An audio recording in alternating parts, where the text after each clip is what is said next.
I'm Miwa Messer. I'm the producer and host of Poured Over, and Oindrila Mukherjee. I'm so excited for you to be here because your new book is out. It is a trade paperback. It is a debut. We love trade paperback debuts.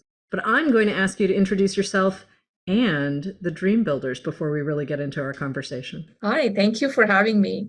I'm Oindrila, and I grew up in India in several big cities, but mainly in Calcutta, which is now called Kolkata. And I moved to the US 20 years ago. And I've been living in Grand Rapids, Michigan since 2011, where I teach creative writing in the Department of Writing at Grand Valley State University. And this novel, which was in the making for about 6 or 7 years, Dream Builders, has gone through several drafts. It is a novel set primarily in India, but America looms large over it. It's set in a fictional city called Rishipur, which I wanted to create to epitomize certain things, paradoxes, and contradictions that I saw in India over the last 20 years, every time I went back. It deals with the lives of 10 characters. The chapters are from different characters' points of view, but their lives are interlinked. One of the main characters, Manika, lives in the US. She's a creative writing professor. So that it all takes place over one summer in 2018. So we get that sort of American perspective because the novel has a lot to do with American cultural influence and imperialism, especially in developing countries, and sort of the modernization of India and the problems that that brings. But ultimately, I think it's about the people and their relationships. It is absolutely about the people. And Rishibad is, I will say, it's a character in its own right. Not every city is a character, but if you live in a place like New York or Los Angeles or Chicago, the city is its own living, breathing kind of place. So, how do you start by creating a city? What are the things you're looking for first? I have to say this is inspired by a real city. Okay. And after I moved to the US 20 years ago, my parents relocated from Calcutta to this city called Gurgaon, which is to the west of Delhi. It's known for its real estate developments, and it has over 40 malls and many headquarters, Indian headquarters of global corporations. And it's just a lot of concrete, a lot of buildings, high-rise residential complexes, and so on. And every summer, when I would go and visit my parents for several weeks at a time, I would observe this city and participate in it. And one of the interesting things is that, on one hand, it was getting very Americanized. All of India, urban India, American culture is sort of very influential. So you would see all these signs for KFC and McDonald's and all of that. But if you drove a little bit away from the city, there were still the villages and farmlands, and there were a lot of power cuts. I remember power going off like every 5 minutes when I was watching a movie one summer. And so there was some basic infrastructural issues. There was no electricity. There was not enough, obviously. And so again, this felt like a city that epitomized and captured all the paradoxes of contemporary India. It was definitely an inspiration, but I didn't want to write about a real city because, first of all, I think people have already written about, books set in Gurgaon. And I didn't want to be held to, this wasn't exactly accurate. So there was a practical reason. But also, I really love places. I love reading fiction that is set in places. I love travel writing. I don't write fantasy like Tolkien did, creating Middle Earth. But the idea of creating your own city with your own map and your own, social structures is just really fascinating to me. So once the inspiration was there, I mean, I was seeing these things for myself. And then it's just about letting your imagination take off and really exaggerate and embellish the Mm-hmm. things you want to. And also, I wanted to include everything in one city. You The did.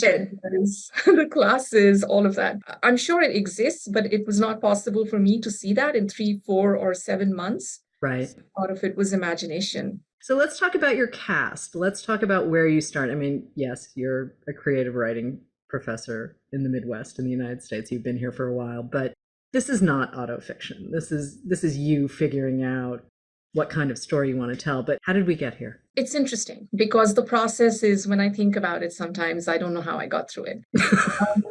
I did have Manika first, and her vantage point and perspective are similar to mine, although she is a very different character from me, but that was intentional.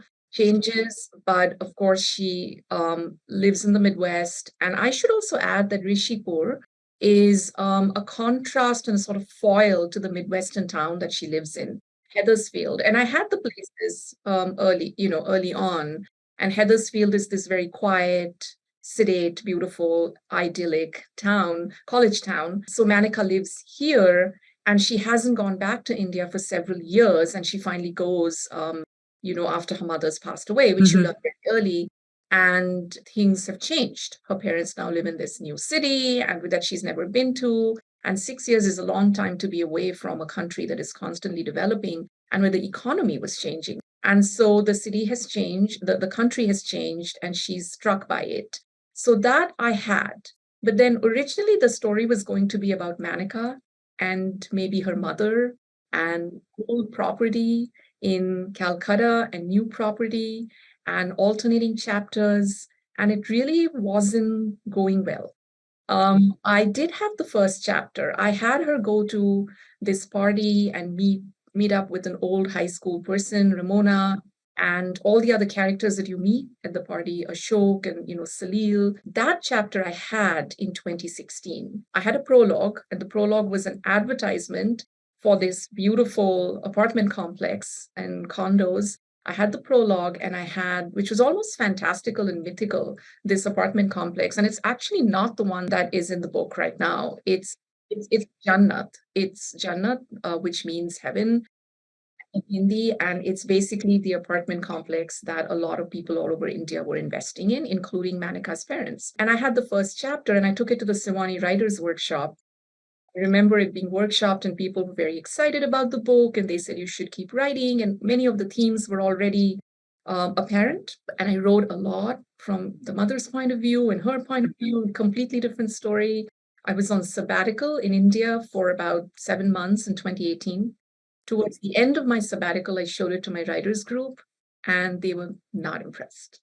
They said, not the first chapter, but, later chapters. And they said, it's not really going anywhere. And they were right because I didn't really have a plot. And so I abandoned all of it except the first chapter. Oh, wow. Okay. And I started again on 15th April 2018. I remember I started again with this new structure where every character would get their own chapter. Nothing from the mother, nothing from the past, all just one summer. I was really inspired by this Hindi movie I had seen several years ago. It's called Suraj Ka Saatwaं Ghora by Shyam Benegal. It's like an art house movie, but it's based on a Hindi novel. And the point of view there was what really fascinated me because you didn't know whose point of view you were going to get next. It could be it could be a minor character and then it would tell the story in the next scene. I was really fascinated by that point of view and I always wanted to write a novel like that. And so I started doing that. And then it was, I don't want to reveal whose chapters you get, but it felt easier to me because there were so many and I knew whose chapters were going to be interesting. And they do come from very different backgrounds, different, socioeconomic classes, different genders. Nobody is native to Rishipur. They've all come there. There were some people whose chapters were removed in the final draft. As I was revising, it evolved a lot. And one really important character who I'm not going to name, whose chapter wasn't even there. And I don't think this book would be published without that person's chapter. So. Oh, wow. Okay. So when we turn off the recording, I am going to ask you about that because I'm having a moment. For me as the reader, I mean, I whipped through this book. One of the things that all of your characters share, regardless of socioeconomic status, is everyone's constantly talking about how expensive everything is. And there's a scene towards the end, and I'm not going to tell people, I'm not going to give them too much context, but a couple of characters are buying sweets because someone's sibling has done something. And the idea that they don't have to think about how much they're spending, they can just go wherever they want and they can have it wrapped and they can buy many, many things instead of just the one thing. I mean, that's a big moment. I was a little surprised that everyone was as pressed as they are, because it is this new city. It is this place where you can go and sort of make your own space. And I think that's me just sort of taking the American dream because, as you Mm. know, you've been here for 20 years. This is a myth that we cling to very tightly, especially in literature. This idea that you can make yourself and find your place and everything else. And everyone here seems to be really Mm. pinched because they bought into a version of that dream and it's not quite working for anyone. Yeah, I mean, there are people it's working for, they're just not in the book. There's the real estate developer, for instance, whose concerns are, yes, my buildings are not being made, but he's not really worried about money yet. There are people, Manika, as I think it's fair to say that they invested in a condo that has not materialized.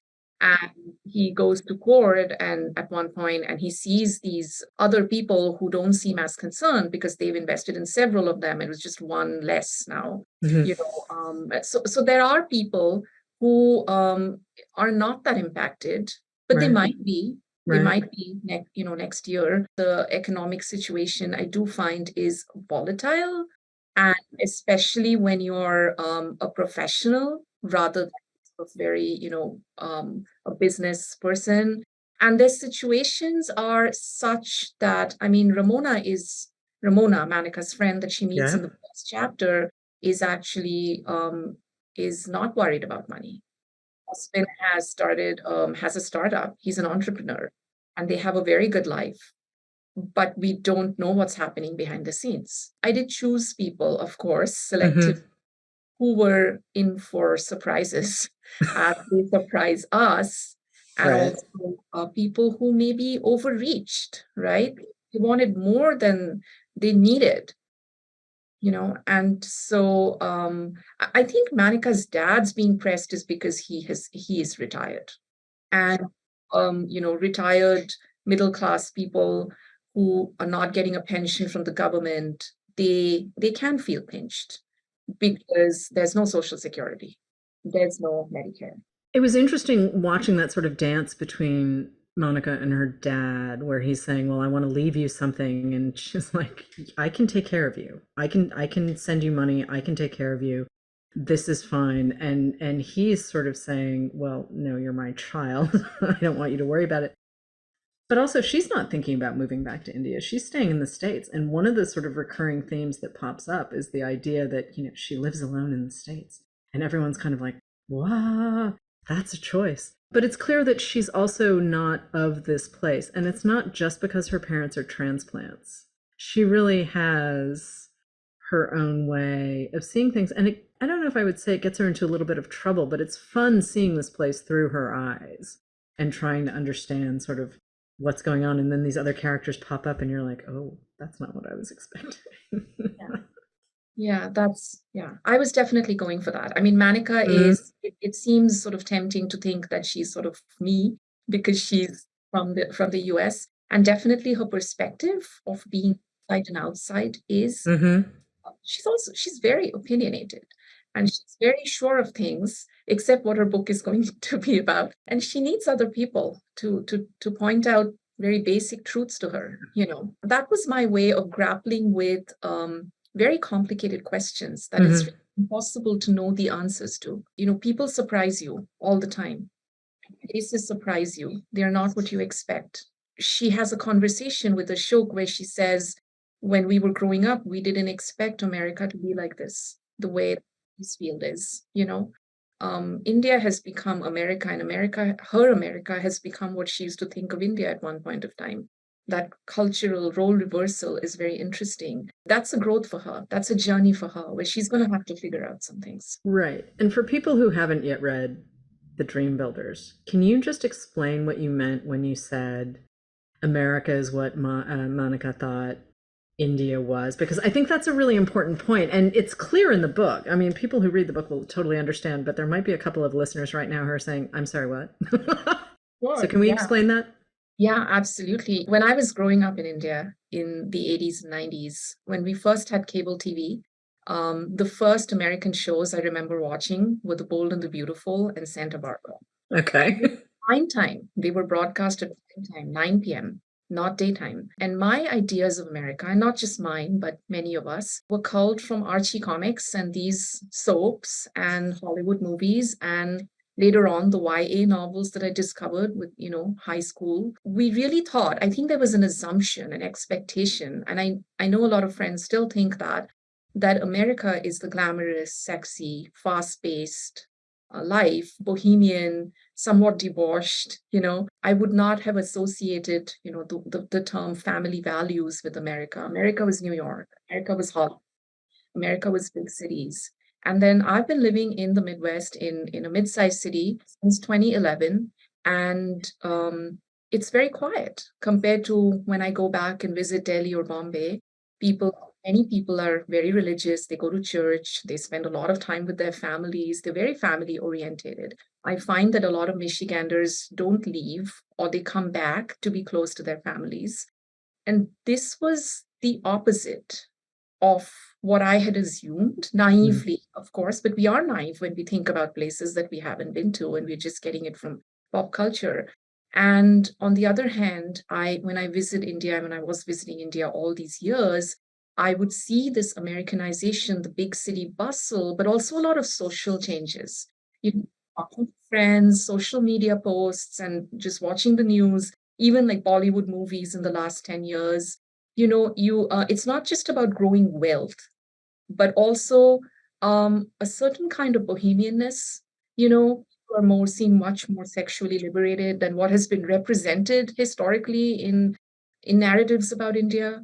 A lot of people were having affairs. There was a lot of infidelity. The positive side is that, single women find it much easier to live alone independently without having to be interrogated by their landlords, easier to rent apartments. There were also key parties that I was hearing of, and partner swapping parties. And I'm not judging. This is all very exciting for the folks and for life. But it just seemed that the roles had been reversed. And none of this is a monolith, right? The Midwest, America is not a monolith. India is not a monolith. Everything I've described to you is just concentrated in the very cosmopolitan, urban population. All of this prosperity, all of the westernization, all of the brands are as distant to a vast majority of the rural population as America is. So it's obviously on the surface only, and it's not all over. But this was what I was experiencing firsthand, and this was what I was witnessing, and this is my life in the Midwest, and it seems very quiet. I don't know a lot of I'm single, but I don't know a lot of single women like me living here. When I go to India, I meet a lot of them. And so this role reversal was very fascinating to me. And that's why Heathersfield and Rishipur are these two parallel cities. And people keep asking Manika, and how many malls do you have? And she's like, there's one at the end of town. And of course, it's a fictional city. It's not based where I live. It's sort of, I made it up. And they're shocked, to hear that there's no Bloomingdale's. Ramona asks her. It's about the idea that you don't really know a place until you've lived there, until you visited a lot, until you're immersed in its life. Just like people, places are common. I just think I was trying to get to that idea. When did you decide you wanted to write fiction? I decided a long time ago. I didn't really write it for many, many years. And the decision may have been sort of just a foolish hope, a teenage hope. I always loved to read, of course. As a child, I was surrounded and I was immersed in books. I remember reading a book, an American book. I just discovered a lot of YA novels, and I was reading, it's called Walk Through Cold Fire by Sin Portia Lunsford. And it won a prize for best first novel. I read it when I was in high school, or between high school and college. And this was about high school students too, and the main character was in high school. It was about a biker gang and a lot of teenage angst. I remember reading that book and thinking that it was first person, very voice driven, thinking that, oh, I could write a book someday because I have all this angst and I, love language. And there was something that resonated, even though it was such a different world, just because maybe the character and I were the same age. And, It felt like journaling, but journaling with fictional goals. And that was one moment.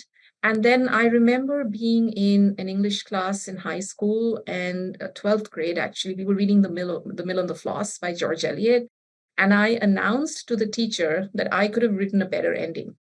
Um, it's a great book, but all the Victorian novels, sometimes they have very contrived and melodramatic endings. And I was pretty disappointed by the ending. I don't want to spoil it for people, but it just seemed so contrived. And I remember the look of shock on the teacher's face because she probably thought I was so arrogant and presumptuous.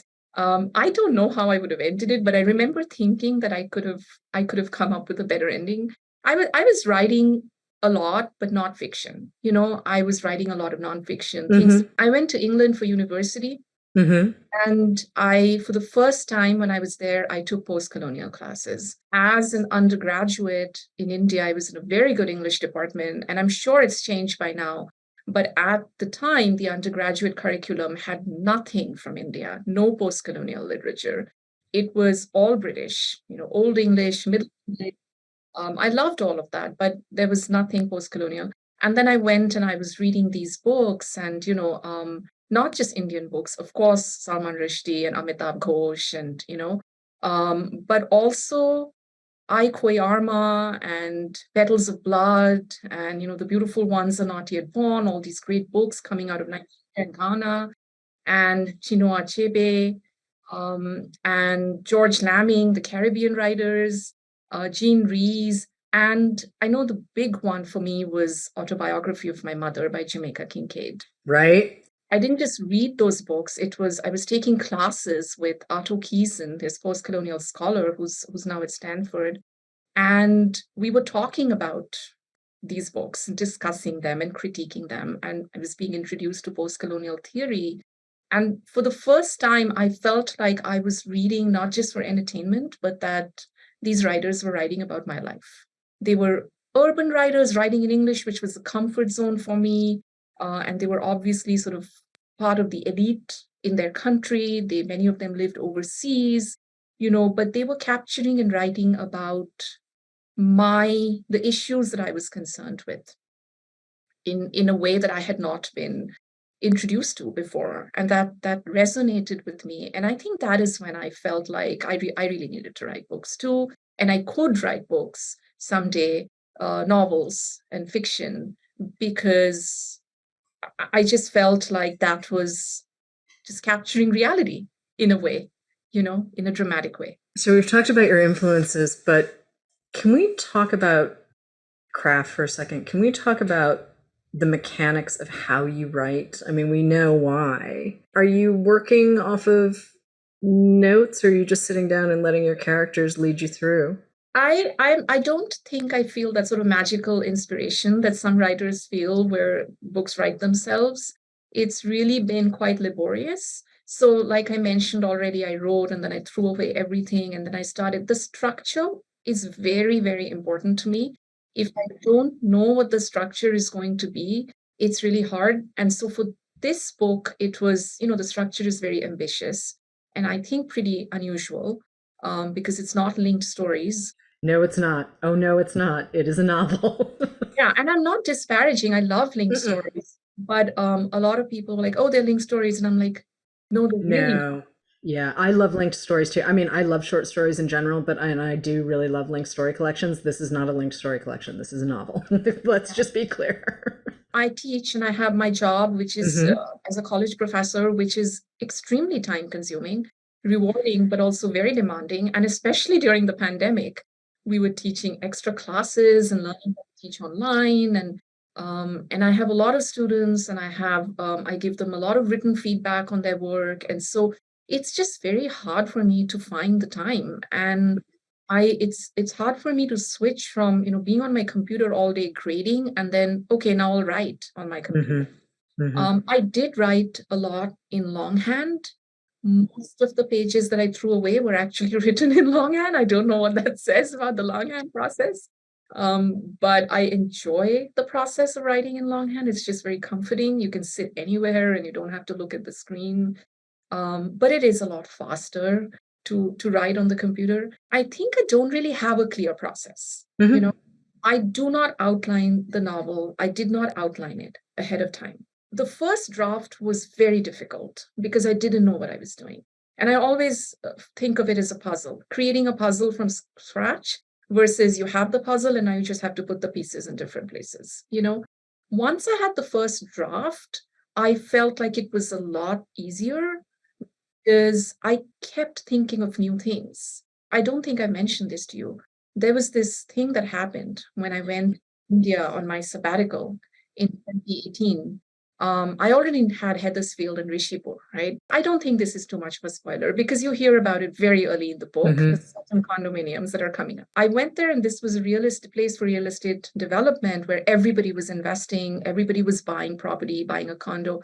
But then in 2018, I went there and there was a slight change in the tone because there were a lot of people, including my parents, who had invested in homes that were not being completed. And, these had not been built and people had paid the down payment. A lot of people were paying monthly installments along with their rent, but the constructions were not finished. And this was a problem not only for the investors, but also for other people whose lives are sort of dependent on these constructions, right? And at this time, one day I was on my way from Gurgaon to Delhi, and on the wall, I saw this huge sign which said, Trump has arrived, have you? And of course, he was the president at the time, but presidency and the man have very little to do with the book. And I suspect it had very little to do with the advertiser's motives. It's a brand, right? Mm-hmm. It was an American brand. And that's what I found really interesting is that, it was this American brand name that was being used to sell products, and what about it would draw the consumers in. Then the most interesting thing about that sign was not the word, not the name of the person, it was the word arrived. You know, because it just sort of this tantalizing, challenging question. He's arrived, have you? And it just sort of embodies all the aspirational qualities of Rishipur for me, because what does it mean to arrive? Is it fame? Is it wealth? Is it status, social status? That's not the only reason, the only significance of the word arrival. It also is a physical act. You actually arrive in a place. It's a point at the airport where you arrive. All the characters in Rishipur have come from elsewhere. This sign was a defining moment for me, seeing that sign. And then it just helped me with the plot. So I think it's just part of the process is I would see things or hear things, and I still do. Before I had finished the novel entirely, I would walk around campus and I would suddenly think of something or hear some music and it would remind me of something. And then I would just sneak it into the book. And it just kept growing and growing and that's how it became less and less like linked stories and more like a novel. Talking about Arrival makes me think of how you got published, because this is not your average story. You submitted your manuscript about change and home and family and arrival in an open submission to your publisher, Tin House, which isn't typically how the process works. So can we talk about that for a second? Absolutely. I wrote my first novel. This is not the first novel I wrote. I wrote one when I was doing my PhD at Houston, and then I was doing a fellowship at Emory. And I sent it out to a lot of agents. A lot of agents read it in England and the US, and they said, we'll read your next book, very kindly. And looking back, that was good. That was a good decision. I knew that it was possible to have a lot of agents read your book and your full manuscript and not want to represent it. I had been through that process and I knew that was possible. With this book, I really finished it last year. I finished revising it last summer. That was the final big revision. And then I had started the process of querying in July, August, and agents were requesting the manuscript and reading it. And it was going a little slowly because I've talked to those agents now, so I know that they were pretty backlogged, especially after the pandemic. And they're really swamped. And some of them had the book, but they hadn't had a chance to read it. And I hadn't queried my current agent. And I knew this was, this was going to take a while. It's also a big book. And some people even warned me, I'd love to read your book, but I'm going to take time. And so I was like, okay, that's fine. But then I saw this Tin House open submission call. I think this was the first time they were doing this. I think so. They have a couple of open submission calls a year, one for nonfiction, I think, and one for the debut novel, and maybe one for short stories. I'm not sure. But this was the first time they did it for the novel. It was for unagented authors, for a debut novel. And by the way, they just have their the call for submissions now. They just wanted the first chapter. And I thought it can't hurt. I mean, they are one of my dream publishers. I really love the work that they do. And I don't even know how wise it was, because there were so many people, reading it, interested in reading it. But I thought, well, let me just send one chapter. And one of the reasons is because I thought, if they turn it down, I'll know that my first chapter needs some work, maybe, because no editor or publisher had seen it yet, right? And I didn't even have the sort of rejections you have where you think, okay, this is what I need to do with the book. And this was really sort of a test for me, for my book. And I really put it out of my mind, because I was focused on the agents. And I thought, what chance do I have? There are so many writers submitting their work, But everything happened very quickly after that. I submitted on the first day of this year. It was a 2-day window only. First, and I sent it on the first. And then a few weeks later, they asked for the rest of my manuscript. And I was still not feeling I was like, okay, the first chapter is good. The first chapter is working. I don't need to change the first chapter. That's all I thought at that point, when I sent them the rest. But then I got an offer from them in the middle of February. And then I went back to the agents and I said, oh, I got the offer, and then they were like, oh, we'll read it. And, they started reading it. And which, I mean, I really totally understand how swamped they are, the number of queries they get. I hadn't queried my agent yet, but then I did. I queried a few new people too. And she was super excited. I got a few offers of representation, but I just wanted to work with Jessica and SLL. Then she helped me navigate the book deal contract, and it's just been a whirlwind since then. But I have to say that sending to Tin House was just an excellent decision because of the timing. I mean, maybe this would have all unfolded in a slightly different way, but I just think the timing for the book is great. The fact that it's coming out so soon, the fact that it's coming out, where events are politically, socially, economically, with the people mentioned in the book. I just think that, with the changes happening around the world and globalization, and I just with elections in every country, coming up, I just think that this is a great time rather than 3 years down the line. It really, it feels very, it's not just of the moment. I had a lot to relate to in this book. And here I am, not in India. And I think you do a lot of very cool things with the characters. I think you do some really interesting stuff with story and plot that we are totally not getting into in this conversation. But there's a lot of very, very smart, interesting things that happen in this book. And some of them are very unexpected. And some of them you're like, oh, don't open that door. Don't open that. You opened that door. Okay, fine. But did anything surprise you? Like, what did you learn writing this novel? I know it's not your first, but clearly you did something very differently from whatever earlier book that is sitting in your drawer was. Oh, yeah, absolutely. That book was not, I'm so glad it wasn't published. That taught me how to write a novel, though. It helped me learn, along with, all these years of teaching and everything else that's happened. But I was not good at plot. That was my thing. I was very good at describing things and places and travel writing.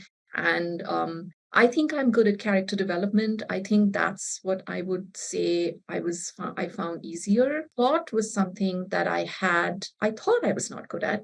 I found it daunting. I found it daunting to read, to write something where people would actually feel like I don't know what's going to happen, and I want to know what's going to happen, and then be surprised by what's happening. And now when I look at this book, I'm kind of astounded by how I managed to create and build and develop this plot. And I look at blurbs by people like Kevin Wilson, Right? marvel of a structure, feat of storytelling, and I'm like, oh, that happened somehow. And I think that just what surprised me is how the structure worked. It was a risk and it was very ambitious. And I thought people might think it's stories or people might think it's too many characters. But the way it not only came together, but it sort of inspired me and gave me all these ideas. Something would happen, and I would like, oh, this has happened in Pinky's life. Pinky's chapter, by the way, and I'm just saying this has been published in Ecoton a couple of years ago, a modified version. Something happens there. And I thought maybe 7 months later, I thought, oh, this is what needs to happen there, which will really impact this other character later. And those things just honestly happened. I mean, I don't even know where they came from, like in random eureka moments. And it's because there are so many characters, it's because there are so many subplots, and it's because you have those different chapters and the structure, and the scaffolding that happens. Even now, when I was doing my final copy edits, I was like, well, this conversation that Ashok is having with Manika in the first chapter, and this is how he's acting, is going to really become a big deal later. Like everything, the way I just thought, oh, this needs to happen. Oh, that can happen. It was just all the connections that I found and was able to make is what has really surprised me, because I really didn't think that I would be able to do that. I thought it was going to be a much, for lack of a better word, simpler book, and not so complex, and not so layered. And it's a page turner. I can't stress that enough. It's layered, it's complex. The characters are great. They're unforgettable. A lot happens. But wow, it moves. And I think that's really important too, because you are covering a lot of ground. You're making a lot of points about globalism and consumerism and capitalism in all of its many forms, and arrival and success and all of these things. And I could not put it down. I just couldn't. It's so satisfying. It's so satisfying. But hey, you're publishing in January, and some folks might have as a New Year's resolution, I'm going to write my novel this year. Finally, I'm going to do this. Do you have any advice for folks like you who might not have the time or think, I really, really should do this? Absolutely. Get started. Don't just think about it. Just start. And then take your time, just write as much as you can when you can. And take your time, because the first draft, the second draft, the first impulse may not be the best one. And if you give it time, and I don't just mean number of years, but I just mean space. And if you keep thinking about it, let it simmer, let it brew. It's really important to get a draft down. It's really important to get a draft down, even if it's nothing like your next draft, to have it in front of you, the characters, the plot. You can then start to see it and revision it, and chip away at it. But I would just say, start ASAP. Nobody needs to see it. Nobody needs to know about it. I would also say, don't talk about it too much. That's just me, because every time someone asked me about it when it was in progress, I felt this just deflated and completely exhausted. I think because I felt guilty that I should be writing right now. And I also felt like, what if I never finish it? What if it's no good? It was all that anxiety. It could be a secret project if that's what works for you, but don't put it off, and even if this is not the book that gets published, it will still be very helpful. But also, I tell my students this a lot, because some of them, many of them have written books already. They have manuscripts. You don't need to think about publishing it next month or next year. Wait until, and I made that mistake when I was younger. I queried before I was ready. I didn't revise enough, and wait until you really love it. And you feel like, okay, I have done everything I could. So those two things simultaneously, like be impatient to start and keep going, but be patient when it comes to sharing it with the world. That's great advice. But, you and I do share a common interest in translated literature. And, again, I'm just going to go, it's January, the show is airing in January. Everyone has lots of New Year's resolutions, like I'm going to read more, or I'm going to read literature and translation. That shows up on everyone's list. And, you've got some great ideas there. Can we talk about literature and translation? Absolutely. I have to say that when I was a child, I didn't, my mother tongue was Bengali, but I did not move to Bengal until I was about 9. And so I had no formal training in that language, though I spoke it with my parents.